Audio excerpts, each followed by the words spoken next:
क्या कभी आपने सोचा है कि हम मंदिर क्यों जाते हैं? हम हाथ जोड़ते हैं, मांगते हैं और लौट आते हैं, लेकिन क्या ईश्वर केवल वहीं तक सीमित है? शास्त्र कहते हैं कि साकार भक्ति यानी मूर्ति पूजा, यह तो केवल एक शुरुआत है। यह तो आध्यात्म की नर्सरी कक्षा है। जैसे एक बच्चे को स्कूल भेजा जाता है, वैसे ही हमें मंदिर भेजा जाता है। लेकिन क्या आप पूरी जिंदगी नर्सरी में ही बिताना चाहेंगे, या आप अपनी रूहानी पीएचडी करना चाहेंगे? भगवान राम, भगवान कृष्ण, वे इस धरती पर आए ताकि हम उनसे सीख सकें कि बीज से वृक्ष कैसे बनना है। लेकिन असली रहस्य तो इससे कहीं गहरा है। आपके शरीर में 5 नहीं, 7 इंद्रियां हैं, और आपके अस्तित्व के शिखर पर एक 10वां द्वार है। एक ऐसा गुप्त दरवाजा जो अगर खुल जाए तो आपकी ऊर्जा सीधे उस ब्रह्मांडीय ऊर्जा से मिल जाती है।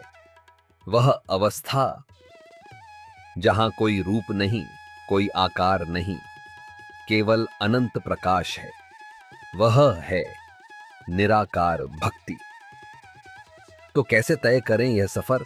कैसे उस सविकल्प समाधि से निर्विकल्प समाधि तक पहुंचें, जहां आप और ईश्वर एक हो जाते हैं? आज के इस वीडियो में हम खोलेंगे उन रहस्यों की परतें जो आपको एक साधारण भक्त से एक दिव्य आत्मा में बदल सकती हैं। वह अवस्था जहां कोई रूप नहीं, कोई आकार नहीं, केवल अनंत प्रकाश है, वह है निराकार भक्ति। आज हम साकार भक्ति और निराकार भक्ति के विषय में चर्चा कर रहे हैं। अधिकतर लोग यह मानते हैं कि साकार और निराकार भक्ति भिन्न है, लेकिन मैं आपको बता सकता हूं कि वे एक ही इकाई का हिस्सा हैं। साकार भक्ति मूल रूप से नर्सरी कक्षा के समान है, और निराकार भक्ति आपकी पीएचडी है। इसलिए व्यक्ति को शुरुआत साकार भक्ति से ही करनी पड़ती है। हम अपने बच्चों को निर्देशित करते हैं, हम उन्हें भोजन कराते हैं और ईश्वर से प्रार्थना करने या मंदिर जाने के लिए कहते हैं। यह प्रारंभिक चरण है, भले ही वे अभी इसका मर्म न समझते हों। हमारे अधिकांश लोग भी यह नहीं समझते कि हम मंदिर क्यों जाते हैं। मंदिर जाना साकार भक्ति है, लेकिन लोग वहां अपनी मांगे पूरी करवाने या कुछ मांगने जाते हैं। जबकि हमें मंदिर उस प्रभु को धन्यवाद देने जाना चाहिए जिसने हमें इतना कुछ दिया है। मंदिर मूलतः वह स्थान है जहां हमने स्वयं उस दिव्य शक्ति को भगवान कृष्ण, भगवान विष्णु या भगवान गणेश, जो भी रूप आपको प्रिय हो, के रूप में प्रतिष्ठित किया है। वे सभी दिव्य रूप हैं, लेकिन वे मानव रूप में इसलिए आए ताकि हमारे लिए, शुरुआत करने वालों के लिए, सरलता हो। वे ईश्वर हैं, दिव्य देवता हैं, उनके पास सभी सामर्थ्य हैं, फिर भी उन्होंने एक उदाहरण स्थापित करने के लिए उस परम की उपासना की। यहाँ तक कि भगवान राम भी प्रतिदिन गहरे ध्यान में लीन रहते थे और उस एक परमात्मा की प्रार्थना करते थे। अतः हमें अपनी यात्रा साकार भक्ति से निराकार भक्ति की ओर शुरू करनी होगी। एक तरफ साकार भक्ति है और दूसरी तरफ निराकार भक्ति। अंततः हम सविकल्प समाधि की ओर बढ़ते हैं। जिस क्षण हम सविकल्प समाधि तक पहुंचते हैं, तभी एक पैगंबर या संत का वास्तविक आध्यात्मिक जीवन शुरू होता है। तब हम पूरी तरह से भिन्न हो जाते हैं, हम उस दिव्य शक्ति का हिस्सा बन जाते हैं। ईश्वर ने हमें इस पथ पर चलने के लिए चुना है। लेकिन अधिकांश लोग साकार भक्ति से शुरू करते हैं और वहीं अटक जाते हैं या संतुष्ट हो जाते हैं। वे बदलना नहीं चाहते। यह एक गति है, एक प्रवाह है। वे प्रतिदिन वही अनुष्ठान करते हैं, वे उसी कक्षा में रहना चाहते हैं। यदि वे 5वीं कक्षा में हैं, तो वे 5वीं में ही रहना चाहते हैं क्योंकि वह आसान है। जिस क्षण आप 6ठी कक्षा में जाते हैं, तो आपको अधिक अध्ययन करना पड़ता है, 7वीं में जाने पर और भी अधिक। इसलिए जब लोगों का कोई लक्ष्य नहीं होता, तो वे आध्यात्मिक जीवन में कोई प्रगति नहीं कर पाते। अतः हमें उस लक्ष्य को साधना होगा। साकार भक्ति मूल रूप से हमें जीवन के सद्गुण सिखाती है। मनुष्य एक बीज के रूप में जन्म लेता है और एक बीज को विकसित होना होता है, उसे पौधे के रूप में अंकुरित होना होता है और फिर फल देते रहना होता है। हम बीज के रूप में जन्मे हैं, इसलिए हमें बहुत कुछ सीखना है और शुरुआत में किसी के सिखाए बिना सीखना संभव नहीं है। जब आप सारा ज्ञान अर्जित कर लेते हैं, तब आप अपनी स्वयं की पीएचडी के लिए जाते हैं। इसलिए साकार भक्ति हमारे आराध्यों भगवान राम, भगवान कृष्ण, भगवान शिव से प्राप्त होती है। उदाहरण के लिए भगवान राम, हम राम जी की पूजा करते हैं। वे मर्यादा पुरुषोत्तम हैं। वे हमें सिखाते हैं कि इस समाज में कैसे जीना है। हमें अपने पिता के प्रति सम्मान रखना चाहिए। व्यक्ति को पिता का आदर करना चाहिए। वे जो कुछ भी कहें, आपको उसका पालन करना चाहिए। हमें यह विश्लेषण करने का अधिकार नहीं है कि उन्होंने ऐसा क्यों किया। इसलिए मर्यादा पुरुषोत्तम ने अपने पिता दशरथ के वचन को पूरा करने के लिए 14 वर्षों के लिए वन गमन किया। ये महाकाव्य हमें सिखाते हैं कि हमें अपने बड़ों का पूर्ण सम्मान करना चाहिए। हमें उनका विश्लेषण नहीं करना चाहिए या उनके कार्यों का निदान नहीं करना चाहिए। यदि हम उस अवस्था में होते, तो शायद हम भी वैसा ही करते। हम अभी उसका अनुभव नहीं कर सकते। संत तुलसीदास का उदाहरण लें, वे अपनी पत्नी से अगाध प्रेम करते थे। जब उनकी पत्नी उन्हें छोड़कर अपने पिता के घर चली गईं, तो वे एक दिन भी अकेले नहीं रह सके। वे उस नदी में कूद गए जो बाढ़ के पानी से उफान पर थी। उन्होंने एक शव पर बैठकर नदी पार की और फिर एक सांप को रस्सी समझकर अपने ससुर के घर की दीवार लांघ गए। वे अपनी पत्नी से मिलने के लिए कामुक भावनाओं से भरे हुए थे। जब वे उनके पास पहुंचे, तो उनका जीवन पूरी तरह बदल गया।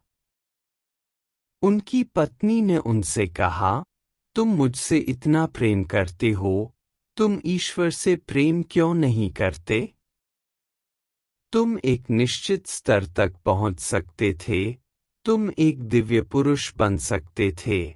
तो मेरे कहने का तात्पर्य यह है कि हम सभी में कामुक भावनाएं होती हैं और हम तुलसीदास की तरह उसका अनुसरण करते हैं। रामायण की यह कथा हमें सिखाती है कि हमें कामुक विचारों का त्याग करना चाहिए और दिव्य पथ का अनुसरण करना चाहिए। यदि हम साकार भक्ति का पालन नहीं करेंगे तो हम ये बातें कैसे सीखेंगे? साकार भक्ति हमें बहुत सी बातें सिखाती है। जैसे राम ने राज्य का त्याग किया, यह वैराग्य दर्शाता है। यह वैराग्य का अधिकार है। जब तक हम जो कुछ भी हमने अर्जित किया है उससे विरक्त नहीं होते, हम दिव्य पथ का अनुसरण नहीं कर सकते। विरक्ति तभी संभव है जब हमारे भीतर वैराग्य विकसित हो। राम जन्मजात वैरागी थे। वे राजा के पुत्र थे, लेकिन उन्हें किसी भी चीज से मोह नहीं था। इसलिए हम राम जी की पूजा करते हैं ताकि हमें भी वही दिव्य गुण प्राप्त हों जो उनमें है। यदि हम किसी के सामने झुकते हैं तो उसका उद्देश्य क्या है? उद्देश्य यह है कि उनके चरणों में जो कृपा है वह हमारे मस्तक पर आ जाए। झुकना केवल झुकने के लिए नहीं है। यह इसलिए है ताकि हम उनके जैसे बन सकें। इसलिए हमें भगवान राम बनना है और उन सभी गुणों को अर्जित करना है जो उनमें है। राम का विवाह सीता जी से हुआ। उनके गुरु विश्वामित्र ने उनकी सहायता की। जब वे स्वयंवर के लिए गए तो रावण भी आया था। विश्वामित्र भली भांति जानते थे कि रावण शिव के धनुष बाण को क्षण भर में उठा सकता है। वह अपने घर में प्रतिदिन धनुष बाण का स्थान बदलता रहता था। उसके लिए यह कोई बड़ी बात नहीं थी। तब भगवान राम का विवाह सीता से नहीं हो पाता। सीता दिव्यता है। सीता हमारी मेरुदंड की शक्ति है। हमें दिव्यता की ओर चढ़ना है। विश्वामित्र चाहते थे कि राम का विवाह हो, तो उन्होंने क्या किया? उन्होंने अपने शिष्य को दिव्यता की सीढ़ी चढ़ाने के लिए एक लीला रची। उन्होंने रावण तक यह खबर पहुंचाई कि उसकी लंका जल रही है। तब रावण समारोह छोड़कर लंका चला गया। लेकिन रास्ते में उसने सोचा, ऐसा कुछ नहीं है, क्योंकि वह एक विद्वान पंडित था। उसने कहा, मुझे धोखा दिया गया है। इस बीच भगवान राम का विवाह हो गया। लेकिन रावण इन सब बातों को सहन नहीं कर सका। यह सब उस दिव्य शक्ति, उस दिव्यता द्वारा किया गया था। उच्चतम स्तर की किसी चीज को पाने के लिए कभी कभी एक लीला करनी पड़ती है। अन्यथा बलपूर्वक आप रावण को नहीं जीत सकते। खैर, उनके महाकाव्य हमें बहुत कुछ सिखाते हैं। आप स्वयं राम को देखिए।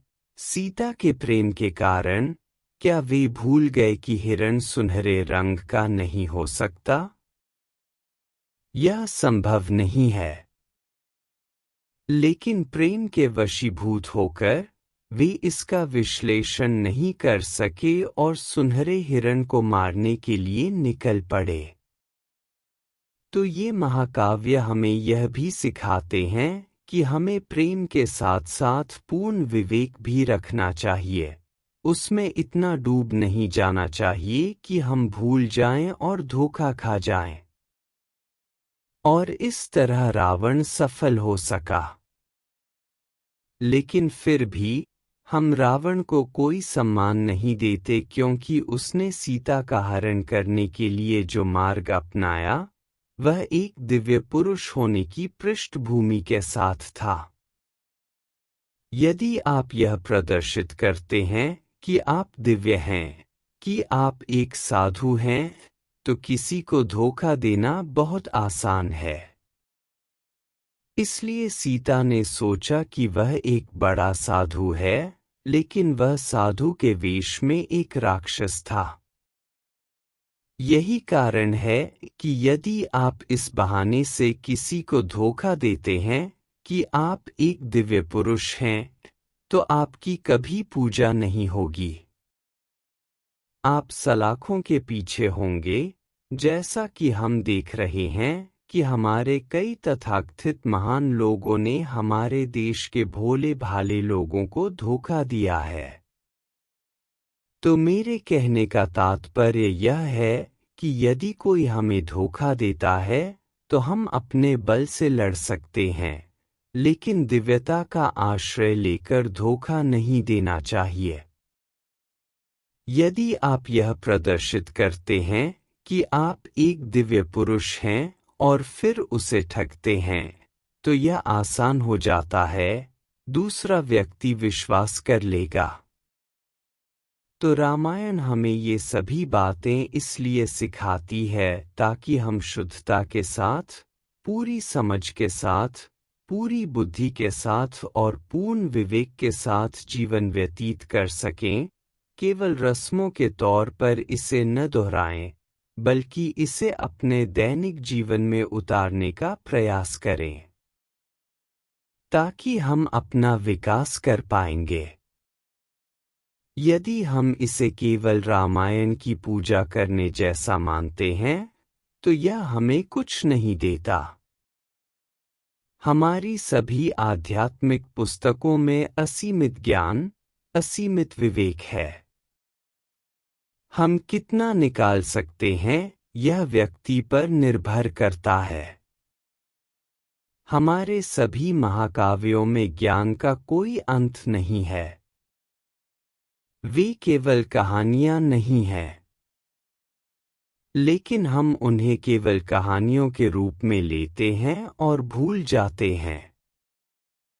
नहीं, ये निराकार भक्ति की ओर जाने से पहले खुद को विकसित करने के लिए हमारी साकार भक्ति की सीढ़ियां हैं। यही बात भगवान कृष्ण के साथ भी है। उन्हें पूर्ण पुरुष, पूर्ण अवतार माना जाता है। उन्होंने मर्यादा का पालन नहीं किया। उन्होंने परिस्थितियों के आधार पर हमेशा खुद को बदला, लेकिन हृदय से वे बहुत स्पष्ट थे कि वे ऐसा क्यों कर रहे थे। उन्होंने दुर्योधन को बदलने की अपनी पूरी कोशिश की, लेकिन वे नहीं कर सके। दुर्योधन ने उन्हें बहुत स्पष्ट रूप से कहा, मैं जानता हूं कि क्या सही है और क्या गलत, लेकिन मैं आपका अनुसरण नहीं कर सकता। मुझे इस रास्ते पर जाना है। तब भगवान कृष्ण के पास युद्ध के लिए जाने के अलावा कोई अन्य विकल्प नहीं था। तो अपना सर्वश्रेष्ठ प्रयास करने के बाद कभी कभी हमारे जीवन में भी हमें युद्ध या संघर्ष के लिए जाना पड़ता है, लेकिन तुरंत नहीं। उस रास्ते को चुनने से पहले हमें सभी विकल्पों को अपने सामने रखना चाहिए। भगवान कृष्ण ने हमें कर्म योग, ज्ञान योग, भक्ति योग, दिव्यता के मार्ग का अनुसरण करने और खुद को बदलने के सर्वोच्च तरीके सिखाए हैं। उनका उद्देश्य था कि लोगों को कर्म योग, भक्ति योग, ज्ञान योग, सांख्य योग के विभिन्न तरीकों से पहले खुद को, अपनी चेतना को, अपनी आत्मा को समझना चाहिए और अंततः अपनी दिव्यता में विलीन होने का प्रयास करना चाहिए। निर्विकल्प समाधि के स्तर तक पहुँचें और अस्तित्व का हिस्सा बने। तो जब तक कोई साकार भक्ति का पालन नहीं करता, हम केवल तभी सीख सकते हैं जब हमारे पास साकार भक्ति है, यदि हमारे हृदय में भगवान कृष्ण के लिए भक्ति है। यह साकार भक्ति है। और जब हम ये सभी चीजें सीख लेते हैं, तब हमें दिव्यता में विलीन होने के लिए निराकार भक्ति की ओर आना चाहिए। यह भी भगवान कृष्ण ने बताया था। लेकिन वहां हमें अपने तरीके, अपनी चीजें, अपना निर्माण खुद करना होगा। लेकिन प्रकाश की किरण हमें वहीं से मिलती है।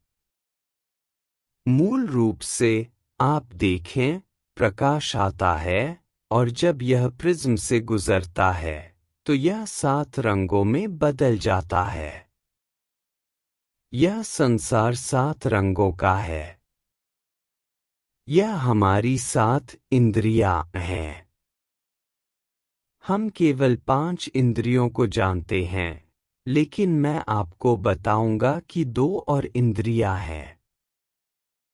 और जब तक हम इन सभी 7 इंद्रियों को नहीं जीत लेते, इन सभी चीजों से पूरी तरह विरक्त नहीं हो जाते, हम दिव्य प्रकाश तक नहीं आ सकते। वह दिव्य प्रकाश निर्विकल्प समाधि का है। तो यही मैं आपको साकार भक्ति के बारे में बताना चाहता था। यदि साकार भक्ति हमारे लिए बहुत स्पष्ट है, तो हमारे हृदय में राम के लिए, कृष्ण के लिए, गणपति के लिए या उन सभी लोगों के लिए पूर्ण भक्ति है जिन्होंने स्वयं ईश्वर को अनुभव किया है। तब हमारे लिए, हम उस अमृत से भरे होते हैं जो इन लोगों को अपने जीवन में मिला है। हम विवेक से, ज्ञान से भरे होते हैं। अब उस ज्ञान के साथ हमें दिव्यता के अपने मार्ग का अनुसरण करना है। वह निराकार भक्ति है। क्योंकि ईश्वर निराकार है, निराकार अनंत है। साकार की सीमाएं हैं। जैसे राम, कृष्ण, उनकी सीमाएं हैं। निराकार पूर्ण है, अस्तित्व निराकार है। वह स्वयं ऊर्जा है। हम उस ऊर्जा का हिस्सा हैं। हमें अपने आध्यात्मिक गुरुओं से मिले इस दिव्य ज्ञान के साथ अपनी ऊर्जा को प्रकट करना है।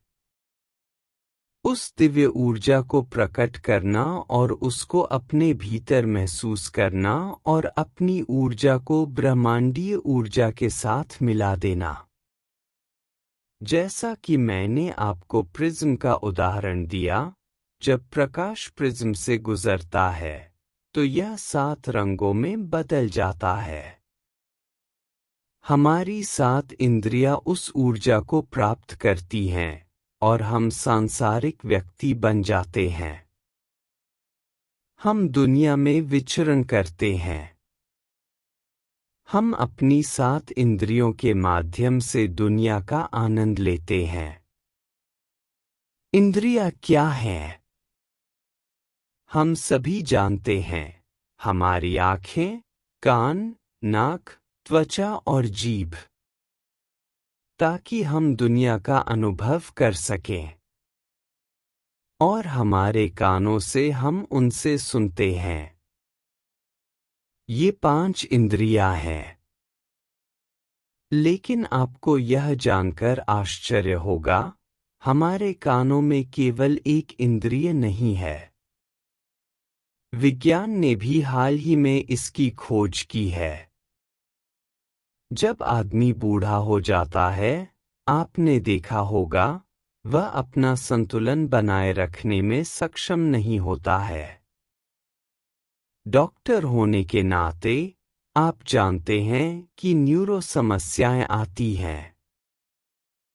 हमारे कान में और एक इंद्रिय है जो हमारी स्थिरता को नियंत्रित करती है। और जब आदमी बूढ़ा हो जाता है, जब उसकी सुनने की शक्ति धीरे धीरे कम हो जाती है और सुनने की शक्ति बहुत गिर जाती है, तो यह संकेत देता है कि उसका दुनिया छोड़ने का समय आ गया है। यह छठी इंद्रिय तब प्रभावित होती है जब आप बहुत तेज आवाज सुनते हैं या आपने जीवन भर बहुत शोरगुल वाले माहौल में काम किया है। तो ऐसे लोग अपने जीवन में बहुत तेजी से असंतुलित हो जाते हैं। इन इंद्रियों के बारे में अधिक जानकारी नहीं है, लेकिन आने वाले समय में लोग इसे जानेंगे। सातवीं इंद्रिय हमारे हृदय में है। हृदय हमारे शरीर का केवल एक जैविक अंग नहीं है, बल्कि उस हृदय में ही भावनाओं, जज्बातों और हमारे एहसासों की एक इंद्री है। जब आप भक्ति योग में, दिव्यता में होते हैं, तो आपकी आंखों से आंसू आते हैं। आंसू क्यों आते हैं? यह हमारी भावना है, हमारा प्रेम है। जब आप किसी चीज से भरे होते हैं, आप इसे व्यक्त नहीं कर सकते, तो आपकी आंखें इसे व्यक्त करती हैं। तो ये 7 इंद्रियां हैं। हम इन 7 तरीकों से इस दुनिया में चलते हैं। हमें मूल रूप से उनसे पार पाना है, उनका रूपांतरण करना है। यदि हम इन सभी 7 इंद्रियों को पार कर लेते हैं, या हम ब्रह्मांडीय ऊर्जाओं में विलीन हो जाते हैं, तो इन इंद्रियों की शक्ति प्रकाश बन जाती है, जैसे प्रिज्म के माध्यम से प्रकाश प्रवेश करता है। वही प्रकाश आता है। और यह ऐसा है जैसे आपकी गंगा सागर में विलीन होने से पहले वापस गंगोत्री चली गई हो। तो आप समझ सकते हैं कि यह रास्ता आसान नहीं है। हमें अपने जीवन में ही वापस गंगोत्री जाना है, जहां से हम आए हैं। यदि हम सागर में मिल जाते हैं, तो एक नया जीवन शुरू होता है। लेकिन अगर हम वापस गंगोत्री में मिल जाते हैं, तो हम जानते हैं कि जीवन और मृत्यु समान है। और जब ऐसा होता है, तब निर्विकल्प समाधि शुरू होती है। अगर हम इसे व्यावहारिक तरीके से देखें, तो ये सभी इंद्रियां मन द्वारा शासित होती हैं, जिसके बारे में हमने पिछले कई सत्रों में बात की है। यदि आप मन को नियंत्रित करते हैं, तो आपकी इंद्रियां नियंत्रित हो जाएंगी। मन क्या है? इच्छा। इच्छा रहित मनुष्य ईश्वर के बराबर है, या मन रहित मनुष्य ईश्वर के बराबर है। मन के साथ मनुष्य संसार है। हमारे सभी सांसारिक कार्य मन के साथ होते हैं।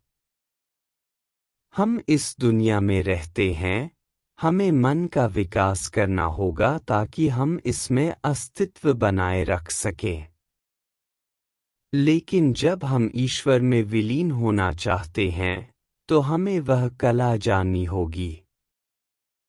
यह केवल दिव्य कृपा से संभव है। ऐसा कुछ भी नहीं है जो कोई आपको सिखा सके। मन को नियंत्रित करने के लिए जाने के लिए कोई डिग्री और कक्षाएं नहीं है। यदि आपके पास दिव्यता में विलीन होने की तीव्र इच्छा है, तभी आपको मन को पार करना होगा। अन्यथा इसकी आवश्यकता नहीं है। आप खुश हैं और इस दुनिया में रहते हैं। लेकिन जब आप इस तीव्र इच्छा के साथ पैदा होते हैं कि आपको यह जानना चाहिए कि आप कौन हैं, मैं कौन हूं, यही हमने चर्चा की है, तो आपको मन को पार करना होगा। यदि आप मन को पार कर लेते हैं तो इंद्रियां मर जाएंगी। मन को कैसे पार करें? इसके कई तरीके हैं। चाहे आप भक्ति योग, ज्ञान योग, क्रिया योग करें, जो भी हो, यह मूल रूप से श्वास है। श्वास में वह तत्व है जो आपके मन को ऊर्जा देता है। श्वास में एक शून्यता भी है। वह शून्यता आपको दिव्यता तक ले जा सकती है। जीसस क्राइस्ट ने बहुत स्पष्ट रूप से बताया है कि मेरे राज्य में, जो कि ईश्वर का राज्य है, एक ऊंट प्रवेश कर सकता है लेकिन सांसारिक व्यक्ति प्रवेश नहीं कर सकता। एक अमीर आदमी प्रवेश नहीं कर सकता। एक ऊंट सुई के छेद से गुजर सकता है। आप देख सकते हैं कि यह अकल्पनीय है। लेकिन सांसारिक स्वभाव का आदमी सुई के छोटे से छेद से नहीं गुजर सकता। यहाँ मेरे कहने का तात्पर्य यह है, जीसस क्राइस्ट ने कहा है कि यदि आप मेरे भीतर विलीन होना चाहते हैं तो आपको शून्य बनना होगा, वॉइड बनना होगा, और शून्य सुई के छेद से गुजर सकता है। इस तरह आप ईश्वर के साथ हैं।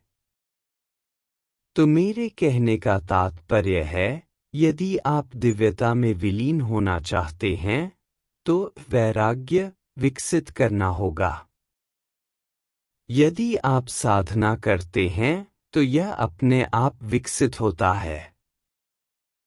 यदि आप वास्तव में भक्ति में लीन हो जाते हैं तो वैराग्य अपने आप आ जाएगा। गुरु नानक ने बहुत स्पष्ट रूप से कहा है कि यदि आप भक्ति, कीर्तन और जप में लीन होते हैं तो एक दिन ऐसा आएगा जब आप पूरी तरह से विरक्त हो जाएंगे। और जब आपके पास विरक्ति होगी तब विवेक का ढेर लग जाएगा। आप विवेक से भर जाएंगे। और यह विवेक दिव्य ऊर्जा है, यह सांसारिक ज्ञान नहीं है। आपकी वह मानवीय दिव्य ऊर्जा आपके सर्वोच्च केंद्र, एपेक्स सेंटर, पर आएगी। यह वहां विचरण करेगी। और हमारे सिर पर, सर्वोच्च केंद्र पर, 10वां द्वार है। हर किसी के शरीर में 9 छिद्र होते हैं। जब 10वां द्वार खुलता है तो वह मानवीय चेतना, मानवीय दिव्य ऊर्जा जाकर ब्रह्मांडीय ऊर्जा के साथ मिल जाएगी। जब वह अवस्था आएगी तो आप इसे स्वयं अनुभव करेंगे। अन्यथा कोई भी बात करे। अगर किसी ने मुझसे 30 साल पहले बात की होती तो मुझे समझ नहीं आता। अब यह मेरे लिए बहुत स्पष्ट है। जब तक आप रास्ते पर नहीं चलते और आपको अनुभव नहीं होता, यह बच्चों का खेल बन जाता है। आप कभी भी ईश्वर में विलीन हो सकते हैं। ईश्वर हमारे चारों ओर है। लेकिन हम एक समय में इतनी सारी चीजें सोच रहे हैं। क्या आप अपना मन एक जगह लगा सकते हैं? यदि आप एक जगह हैं तो तीर सीधा और तेजी से दिव्य छिद्र में जाएगा। तो मेरे कहने का मतलब है, यह एकाग्रता है। चाहे कर्म योग, ज्ञान योग, भक्ति योग, सांख्य योग, जिस भी तरीके से आपका स्वभाव आपको सूट करता है। आपको अपने मन को पार करना होगा। आपको नो माइंड स्टेट, विचार शून्य अवस्था में होना चाहिए। नो माइंड स्टेट एक दिव्य अवस्था है। दिव्य अवस्था एक शून्य अवस्था है। पूरा अस्तित्व शून्य है और शून्य शून्य में विलीन हो जाता है। आप ईश्वर के साथ एक हो जाते हैं। आप और परमात्मा के बीच कोई अंतर नहीं है, क्योंकि वहां कोई श्वास नहीं है, कोई विचार नहीं है, कोई भाव नहीं है। वहां कुछ भी नहीं है। यह आपके चारों ओर दिव्य प्रकाश है और इसे शब्दों में व्यक्त नहीं किया जा सकता है। और जब हम उस अवस्था से वापस मानवीय चेतना में आते हैं तो आप मनन अवस्था में आते हैं। और तब अरबों में से एक व्यक्ति उस छोटे से अनुभव को समझा सकता है जो उसे वहां मिला था। जब वह समझाता है तो वह भगवान कृष्ण बन जाता है, वह पैगंबर बन जाता है, वह महावीर बुद्ध बन जाता है। इनकी तरह तो उस अमृत को वापस मानवीय स्तर पर लाना, आप मुश्किल से उसका 0.001% ला सकते हैं। और जब आप विलीन हो जाते हैं तो उसके परे कुछ भी नहीं है। आप इस दुनिया में रहकर दुनिया का आनंद लेते हैं और आप दिव्यता का आनंद ले सकते हैं। और क्या? आप दोनों के स्वामी बन जाते हैं। यही निराकार भक्ति का उद्देश्य है। साकार से शुरू करके आप एक पूर्ण संपूर्ण व्यक्ति बन जाते हैं। न केवल एक संपूर्ण व्यक्ति, आप स्वयं एक संपूर्ण पैगंबर बन जाते हैं। आप जो कहते हैं वह होगा, लेकिन आप कुछ नहीं कहेंगे। चीजें अपने आप होती हैं। तो मैं इसके बारे में कितना बताएं, इसका कोई अंत नहीं है। यह अनंत है, असीम है। हमारी कलम और कागज इसे नहीं लिख सकते। हमारी अभिव्यक्ति इसे व्यक्त नहीं कर सकती। हमारी भावना उस अवस्था तक नहीं पहुंच सकती। और यह हर दिन विस्तारित और विस्तारित हो रहा है। उस तरह हमारी रचनात्मकता भी विस्तारित होती है। तो ईश्वर के साथ, दिव्यता के साथ, निराकार भक्ति के साथ रहने का प्रयास करें। वही ऊर्जा है। जिस क्षण आप अपने भीतर अपनी ऊर्जा की खोज करते हैं, वह ऊर्जा वही है जो ब्रह्मांड में मौजूद है। हमारे पास वही ऊर्जा है, लेकिन हम इसे नहीं जानते हैं। साधना उस ऊर्जा को जानने के लिए है और यह अपने आप विलीन हो जाती है। आपके सुपरहेड सहस्रार पर 10वें द्वार को खोलकर आप परमात्मा के साथ एक हैं।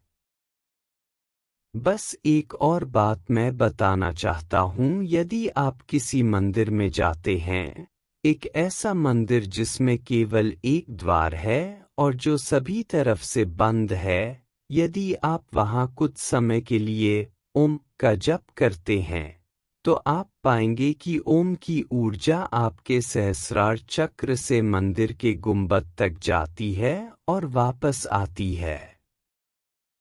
आप पाएंगे कि जैसे आपके सहस्रार और वापस के बीच एक विद्युत प्रवाह स्थापित हो गया है। तो यह आपको अपनी ऊर्जा को ब्रह्मांडीय ऊर्जा के साथ मिलाने में मदद करेगा। यह निर्भर करता है कि आप अपनी साधना में संतुलन के किस स्तर पर आते हैं, और यदि आपको ऐसे मंदिर मिलते हैं तो यह एक अद्भुत अनुभव होगा। तो अगर आपको ऐसा कुछ मिलता है तो जाने का प्रयास करें। और यदि आप निर्विकल्प समाधि के उस स्तर पर आते हैं तो यह निश्चित रूप से आपकी मदद करेगा। धन्यवाद।